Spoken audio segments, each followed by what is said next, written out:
If you're driven by an adventurous heart, you're in luck. The 2021 Subaru Outback shares your spirit. With standard symmetrical all-wheel drive plus up to 33 miles per gallon, an available 260 horsepower turbocharged engine, advanced technology, and an available extra-large touchscreen. The best Outback ever. The 2021 Subaru Outback. Go where love takes you. Please.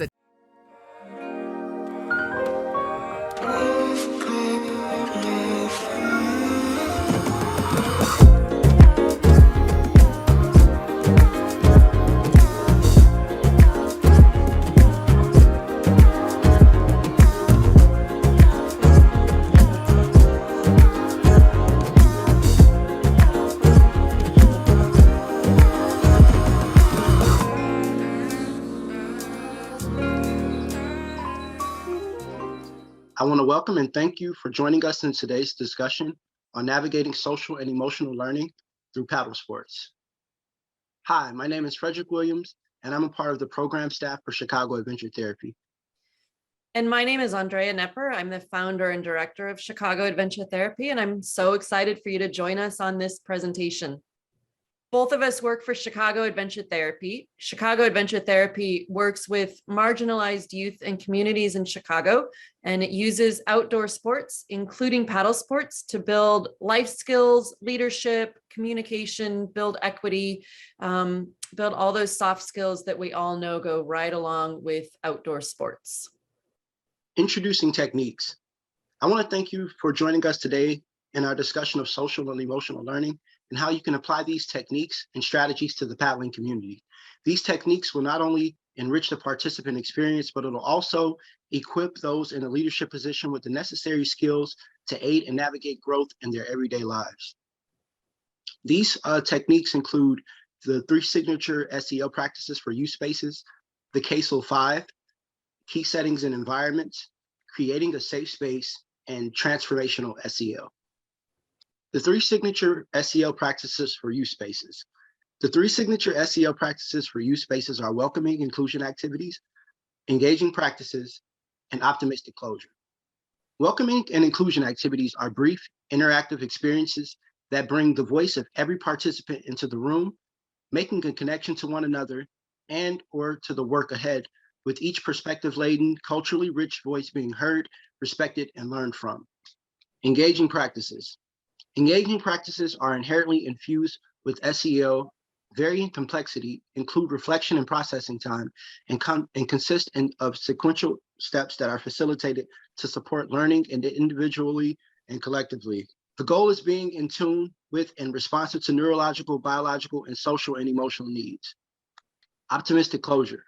Not necessarily a cheery ending, but highlights an individual and shared understanding of the importance of the work and can provide a sense of accomplishment and support and forward thinking. So stepping back a minute for a broader view, these 3 signature practices that Fred told you about create competence in a variety of areas. CASEL is a well-regarded model for social and emotional learning, and that model describes 5 areas of competence. So we're going to talk a little bit about self-awareness and self-management, social awareness and relationship skills, and responsible decision-making. Self-awareness, the ability to interpret your own thoughts, feelings, values, and actions objectively, and how they affect behavior across contexts. So we're going to be looking for self-efficacy, self-confidence. We want people to be able to recognize their strengths. We want to be building an accurate self-perception, an ability to identify emotions. So some of the examples of how we do that at Chicago Adventure Therapy, and you're going to hear us call it CAT, in both paddling and some other outdoor sports. So for example, a welcoming activity or an intro might be to just ask people on a scale of 1 to 5, how excited do you feel? Or how nervous are you? Or just tell us in 1 word, how do you feel? Are you excited? Are you confident? Engaging practices might include rescues. That's a pretty bigger one, but just sort of an awareness of being in the water. How do I listen to other folks, get myself back in the boat? It requires people to be aware of their body and what people are telling them. It might mean finding a route on the climbing wall. It might be a mindfulness activity that allows participants to touch the water, listen to the sound of the water lapping on the boat, and just observe the environment around you. A debrief or the optimistic closure around self-awareness might include something to the effect of, tell us something that surprised you, or tell us something you're proud of that you did in our program today. Tell us something you learned. Are you more excited or less excited, more or less nervous, more or less calm? So those three signature practices as they relate to self-awareness. Self-management. So now we're talking about not just being aware of ourselves, but the ability to regulate ourselves. So we're looking at impulse control, stress management, self-discipline, self-motivation. We're looking at goal setting and organizational skills. So again, if we look at how we do that at CAT, just a few examples, in terms of a welcoming activity, it might mean utilizing some ideas before the program to help set up some themes or activities for a specific group. It might mean that we are organizing boats or life jackets or paddles before the group arrives. And that's really about staff managing ourselves, adult SEL also.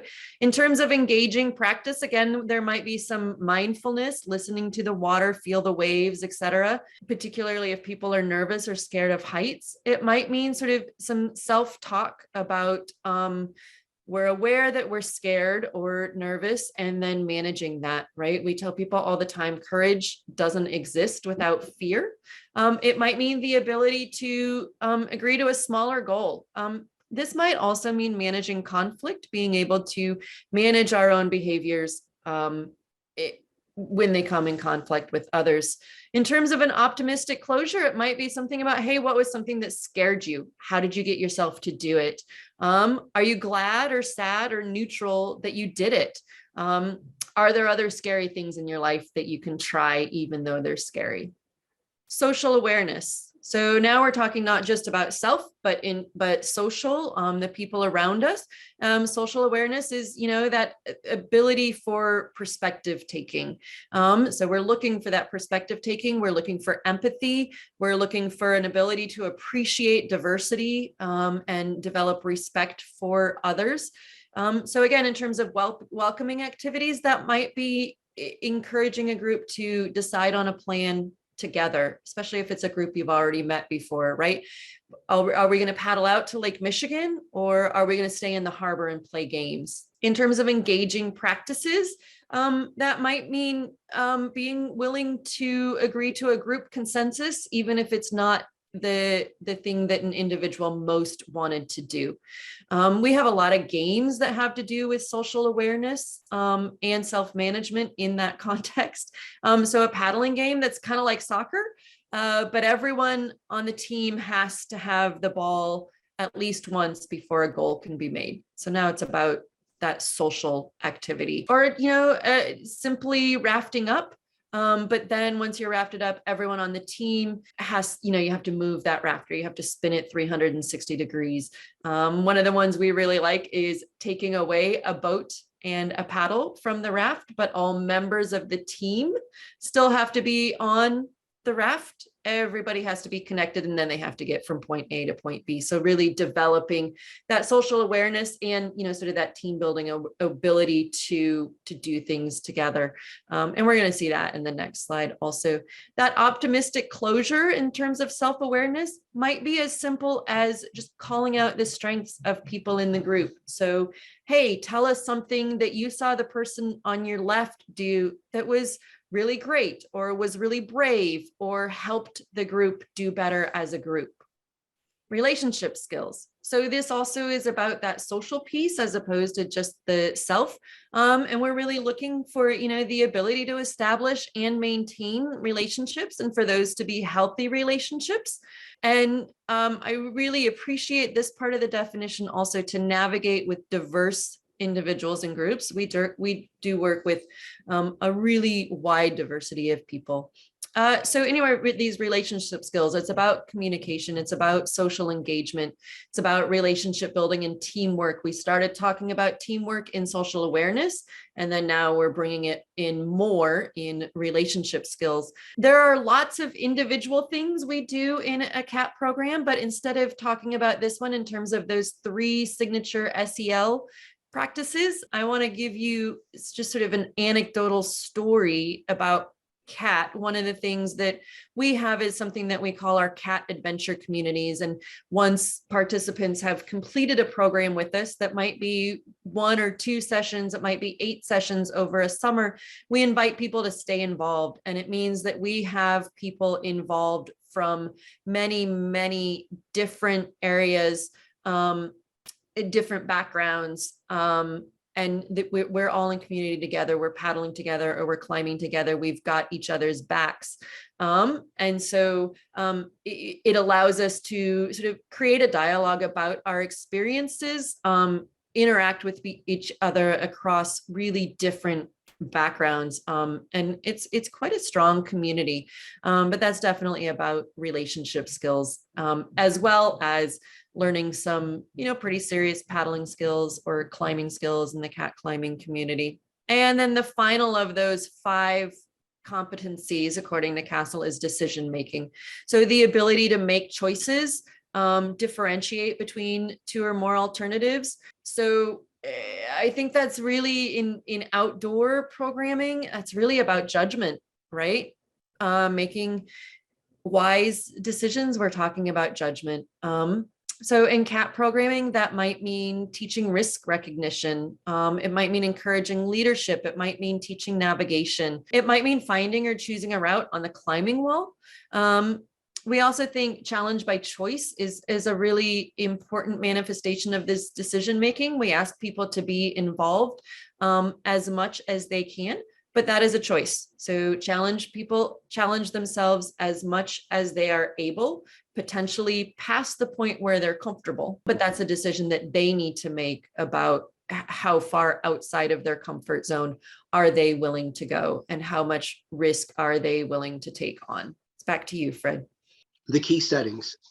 This framework takes a systemic approach that emphasizes the importance of establishing equitable learning environments and coordinating practices across key settings to enhance everyone's social, emotional, and academic learning experiences. Where does this happen? Things like this takes place in classrooms, schools, with family and caregivers, and within communities. Students, families, and schools and communities are all part of the broader system that shape learning, development, and experiences. Inequities based on race, ethnicity, class, language, gender identity, sexual orientation, and other factors are deeply ingrained in the vast majority of these systems and impact young people and adult social, emotional, and academic learning. Communities. Community partners like Chicago Adventure Therapy often provide safe and developmentally rich settings for learning and development, have deep understanding of community needs and assets, are seen as trusted partners by families and students, and connect connections to additional supports and services that schools and families need. Community programs also offer opportunities for young people to practice their social and emotional skills in settings that are both personally relevant and can open other opportunities for them in their future. We attend community festivals to integrate paddling into everyday community activities and make sure we do continuous outreach to maintain and grow established relationships. While SEL alone will not solve longstanding and deep-stated inequities throughout our system, it can create the conditions needed for individuals and communities to examine and interrupt inequitable policies and practices, create more inclusive learning environments, and reveal and nurture the interests and assets of all individuals. Creating a safe space. Creating a safe space for free thought and expression. Begin with a solid foundation based on inclusivity, cultural diversity, an unbiased environment that is a healthy contribution to participant input and growth. What does a safe space look like in programming? Not allowing social injustice or bias toward groups in any setting on Chicago Adventure Therapy programs, and being a good ally. We have to be that voice that is needed when there is a problem or issue that needs to be resolved to protect participants when you are leading a group. Participants may react adversely, and we need to know how to mediate conflict. So this brings us to a conversation about something called transformational SEL. And I'm just going to read this slide. Transformative SEL is a form of SEL intended to promote equity and excellence. It is specifically focused on issues of race and ethnicity as a first step toward addressing inequities in our society. SEL in service of equitable outcomes. I have this photo in this slide because I just want to tell you about it because I think it describes what we're talking about here. In this photo, there is a Latino young man learning a self-rescue. There is a non-binary person of color learning to teach this young man how to do a self-rescue.